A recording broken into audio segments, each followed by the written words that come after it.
Joining us now, Avery Sheffield, co-founder and CIO of VantageRock. Welcome back. It's nice to see you again. Pleasure to be here. Let me just get your reaction quickly, since I have you here, to what FedEx just delivered, pardon the pun. I mean, it doesn't make you feel all that optimistic about the economy at this moment. No.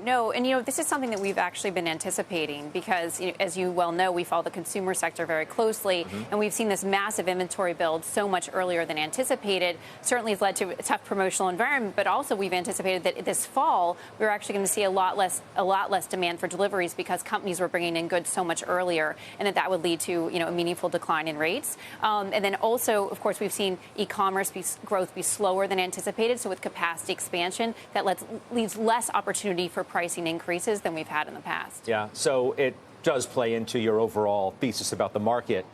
We did suggest you think we're going a fair amount lower. I think that certain stocks have a lot further to go, and that many stocks, maybe all stocks, will be pulled down somewhat with it. I think that there'll be some great buying opportunities, but I think what I don't feel is as widely discussed or thought at this point is that there are a lot of companies out there that will never get back to maybe even the levels that they're at today after a further decline. That many conversations about, when do we buy? Like, how do we get back in? The market's going back up.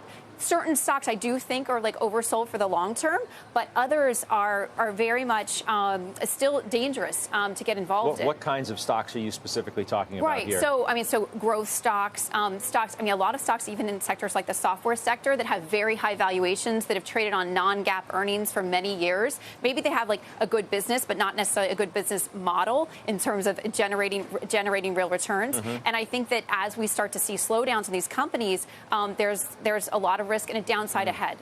I interviewed Brad Gerstner of Altimeter earlier today. He suggested there's maybe 70% of those kinds of companies that will never see the light of day to where they once were. That 30% may get back. They'll, in his words, I think he used the word grind.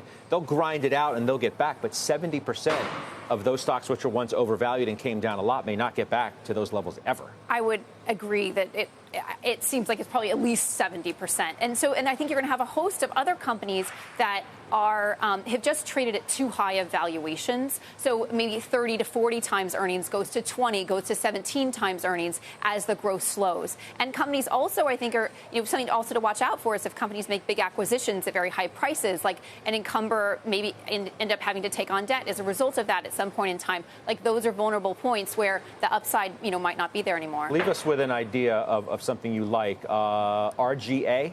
Yes, tell me about RGA. Yes, so they are a life reinsurer, and so as you could imagine, got really hit by COVID.